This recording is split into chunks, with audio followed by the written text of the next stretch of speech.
Paris, ibu kota Perancis, adalah sebuah kota yang menggabungkan pesona sejarah, seni, dan kehidupan modern dengan harmoni yang unik.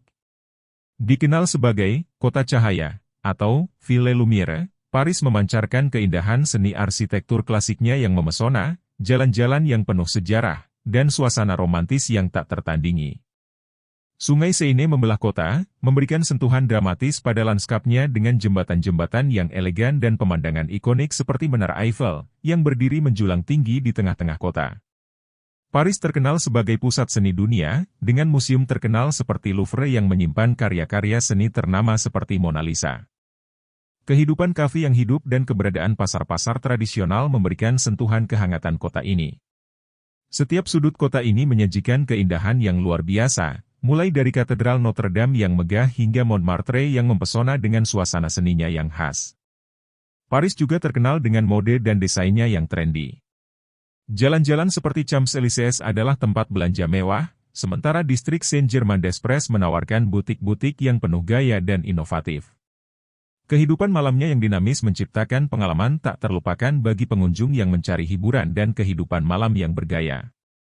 Dengan kekayaan sejarahnya, keindahan arsitektur klasiknya, dan ketenangan taman-taman indahnya, Paris tidak hanya menjadi destinasi wisata, tetapi juga mewakili gaya hidup elegan dan citra romantisme yang timeless.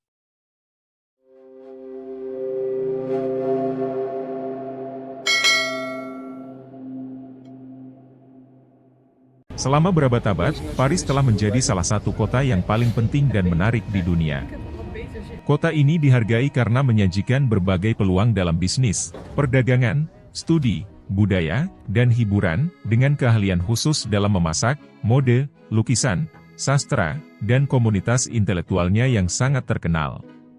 Gelar, Kota Cahaya, La Ville Lumière, yang diperoleh selama abad pencerahan, tetap relevan, mengingat Paris terus mempertahankan peran kunci sebagai pusat pendidikan dan kegiatan intelektual. Lokasi strategis Paris, berada di persimpangan jalur air dan darat yang vital tidak hanya bagi Perancis, tetapi juga bagi Eropa, telah memberikan dampak yang berkelanjutan pada pertumbuhan kota ini. Pada abad pertama sebelum Masehi, pada masa pemerintahan Romawi, situs asli di Ile de la Cité ditetapkan sebagai ibu kota suku dan wilayah Parisi.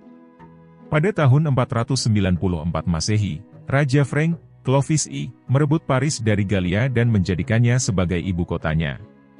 Di bawah kepemimpinan Hugh Capet yang memerintah tahun 987–996 dan dinasti Kapetian, keunggulan Paris semakin mapan, dan kota ini menjadi pusat politik dan budaya seiring dengan pembentukan Prancis modern.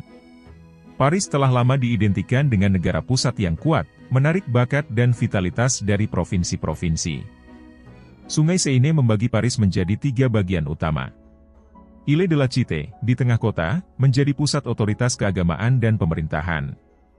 Tepi kiri Sungai Seine yaitu Rive Gauche, tradisionalnya menjadi pusat kehidupan intelektual, sementara tepi kanan Sungai Seine yaitu Rive Droite, menjadi pusat kehidupan ekonomi kota. Namun, perbedaan ini telah kabur dalam beberapa dekade terakhir. Paris, dengan semua fungsinya yang terpadu, baik di pusat Prancis maupun di pusat kekaisaran, menciptakan lingkungan yang sangat hidup. Namun, lingkungan ini juga sering menjadi panggung kekerasan sosial dan politik, seperti yang terjadi pada tahun-tahun yang terkenal seperti 1358, 1382, 1588, 1648, 1789, 1830, 1848, dan 1871. Meskipun Paris telah berkembang seiring berjalannya waktu, kota ini sebagian besar tetap mempertahankan bentuk melingkar sejak awal berdirinya. Batas-batasnya melebar hingga mencakup kota-kota di sekitarnya, bourg, seringkali dibangun di sekitar biara atau gereja dan menjadi tempat pasar. Pada pertengahan abad ke-14 hingga pertengahan abad ke-16, pertumbuhan kota ini terutama ke arah timur, lalu beralih ke arah barat. Paris terdiri dari 20 arondisemen yaitu, distrik kota, masing-masing dengan wali kota, balai kota, dan fitur-fitur khusus. Penomoran dimulai dari pusat kota Paris dan berlanjut dalam pola spiral seperti cangkang siput, berakhir di ujung timur. Orang Paris menyebut arondisemen dengan nomor sebagai yang pertama, Premier, kedua, Deuxième, ketiga, troisième, dan seterusnya. Penyesuaian terhadap masalah-masalah urbanisasi, seperti imigrasi, perumahan, infrastruktur sosial, utilitas publik, pembangunan pinggiran kota, dan zonasi, telah menghasilkan aglomerasi perkotaan yang luas di Paris. Paris terletak di pusat wilayah Île-de-France, yang dilintasi oleh sungai Seine, Oise, dan Marne. Kota ini dikelilingi oleh hutan beach dan oak yang luas. Hutan-hutan ini disebut sebagai paru-paru Paris, karena membantu memurnikan udara di wilayah yang sangat padat industri ini. Sebenarnya, Paris memiliki ukuran yang relatif kecil, tidak ada sudut yang lebih jauh dari sekitar 6 mil dari alun-alun di depan Katedral Notre Dame. Kota ini menempati cekungan yang dilubangi oleh sungai Seine, dan ketinggian di sekitarnya dihormati sebagai batas kota. Ketinggiannya bervariasi dari 430 kaki, 130 meter, di puncak Montmartre, di utara, hingga 85 kaki, 26 meter, di daerah Grenelle, di barat daya. Sungai Seine mengalir sepanjang 8 mil melalui pusat kota dan melewati 10 dari 20 arrondissement. Sungai ini memasuki kota di sudut tenggara, mengalir ke arah barat laut, dan berbelok ke arah barat daya secara bertahap, akhirnya meninggalkan Paris di sudut barat daya. Akibatnya, apa yang dimulai sebagai tepi timur sungai menjadi tepi utara dan berakhir sebagai tepi barat, dan oleh karena itu, orang Paris mengadopsi sebutan sederhana yang tidak berubah, yaitu tepi kanan dan tepi kiri, ketika menghadap ke hilir. Namun, tempat-tempat tertentu biasanya ditandai dengan arrondissement atau kuartal, quartier. Paris dianggap sebagai destinasi wisata romantis paling populer di dunia karena sejumlah alasan yang menciptakan aura khusus. Keelokan kota ini, termasuk keindahan arsitektur yang megah, monumen yang ikonik, dan sungai yang mengalir dengan gemerlap, semuanya bersatu untuk memberikan daya tarik romantis yang memikat. Pemandangan sungai Seine yang menawan turut menambahkan sentuhan romantis, menciptakan latar belakang yang sempurna untuk momen-momen istimewa. Paris juga telah menjadi latar belakang bagi banyak film romantis yang terkenal, yang melibatkan penonton dalam cerita cinta yang timeless. Keberadaan kota ini di dunia perfilman telah memberikan kontribusi signifikan pada reputasinya sebagai kota cinta. Bahasa Prancis, yang sering dianggap sebagai salah satu bahasa paling romantis di dunia, memberikan nuansa khusus ketika terdengar di lorong-lorong kota ini, menambah pesona dan romantisme pada setiap percakapan. Salah satu ikon paling terkenal, Menara Eiffel, dengan kemegahan strukturnya yang mengagumkan, menjadi simbol romantis yang tak terbantahkan. Selain itu, dinding yang dihiasi dengan kalimat, I love you, dalam berbagai bahasa, dan pesona desa Montmartre, dengan keunikan dan suasana seninya yang khas, menjadi tempat-tempat yang tak terlupakan bagi pasangan yang berkunjung. Semua elemen ini, bersama dengan banyaknya tempat romantis lainnya yang tersebar di seluruh kota, menjadikan Paris sebagai magnet bagi pasangan dari berbagai penjuru dunia yang mencari pengalaman romantis yang luar biasa.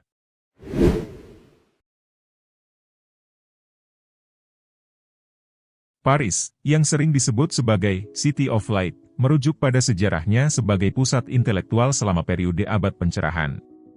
Nama ini menggambarkan peran kota ini dalam penyebaran pengetahuan, seni, dan pemikiran progresif selama masa lampau. Dengan akar sejarah yang melampaui 2000 tahun, Paris memiliki warisan yang kaya dan bervariasi. Dari permukiman Celtic awalnya hingga menjadi ibu kota modern Prancis, perkembangannya mencerminkan perubahan zaman dan peristiwa bersejarah yang beragam. Katedral Notre Dame, dengan gotiknya yang megah, bukan hanya sebuah bangunan bersejarah tetapi juga menjadi simbol dari ketahanan dan keindahan arsitektur Paris. Katedral ini telah menjadi saksi bisu bagi peristiwa bersejarah selama berabad-abad. Louvre, museum seni terkenal Paris, bukan hanya rumah bagi Mona Lisa tetapi juga memiliki koleksi seni yang luar biasa, membuatnya menjadi museum seni terbesar di dunia. Dapur Prancis yang terkenal dan kafe yang indah menjadikan Paris sebagai destinasi kuliner utama. Kehadiran bistro, restoran berbintang Michelin, dan pasar tradisional menciptakan pengalaman kuliner yang tak tertandingi. Dengan pemandangan klasik seperti Menara Eiffel, Jembatan Seine yang romantis, dan keindahan arsitektur, Paris telah diberi julukan sebagai kota cinta, menciptakan atmosfer romantis yang sulit diungkapkan dengan kata-kata. Paris adalah salah satu destinasi pariwisata terkemuka di dunia. Dengan kekayaan budaya, seni, dan sejarahnya, kota ini menarik jutaan pengunjung setiap tahunnya. Jaringan jalan yang kompleks menciptakan struktur urban yang dinamis. Total 6.100 jalan di Paris menghubungkan berbagai distrik, memungkinkan perjalanan yang mudah di seluruh kota. Menara Eiffel, landmark khas Paris, dianggap sebagai salah satu landmark paling berharga di Eropa. Keindahan dan keunikan strukturnya menjadikannya simbol tak terbantahkan dari kota ini. Nama, Paris, bukan hanya identitas kota di Prancis, tetapi terdapat 38 kota lain di seluruh dunia yang juga memakai nama yang sama, menunjukkan daya tarik dan pengaruh global Paris. Paris memiliki replika miniatur patung Liberty di Sungai Seine, yang merupakan simbol persahabatan antara Prancis dan Amerika Serikat. Paris terbagi menjadi 20 arrondissement atau distrik, masing-masing dengan karakteristik unik dan daya tariknya sendiri, menciptakan beragam pengalaman di setiap sudut kota. Bagi mereka yang ingin petualangan ekstra, Menara Eiffel memiliki 1.665 anak tangga yang dapat diakses oleh pengunjung, menyediakan pengalaman mendebarkan dan pemandangan spektakuler. Dengan kebijakan yang ramah terhadap hewan peliharaan, rasio manusia dan anjing di Paris diperkirakan mencapai 7:1, menciptakan lingkungan yang bersahabat bagi penggemar binatang. Paris mengalami masa pendudukan oleh Jerman selama Perang Dunia II, dari tahun 1940 hingga pembebasannya pada tahun 1944 oleh pasukan sekutu. Pemakaman Père Lachaise, selain menjadi tempat peristirahatan bagi tokoh terkenal, juga dikenal sebagai pemakaman paling banyak dikunjungi di dunia. Paris dikelilingi oleh lebih dari 420 taman dan kebun, menciptakan oase hijau di tengah kesibukan kota dan memberikan ruang untuk rekreasi dan relaksasi. Sistem Metro Paris, dengan jalur-jalur yang luas dan efisien, menempatkannya sebagai sistem bawah tanah tersibuk kedua di Eropa setelah Moskow. Dengan lebih dari 40.000 restoran, Paris adalah surga kuliner dengan berbagai hidangan, mulai dari masakan tradisional Prancis hingga makanan internasional. Paris, sebagai pusat budaya dan ekonomi, menjadikannya tempat yang sangat multikultural dengan penduduk yang berasal dari berbagai latar belakang etnis dan budaya, menciptakan kekayaan dalam kehidupan sehari-hari dan seni kota.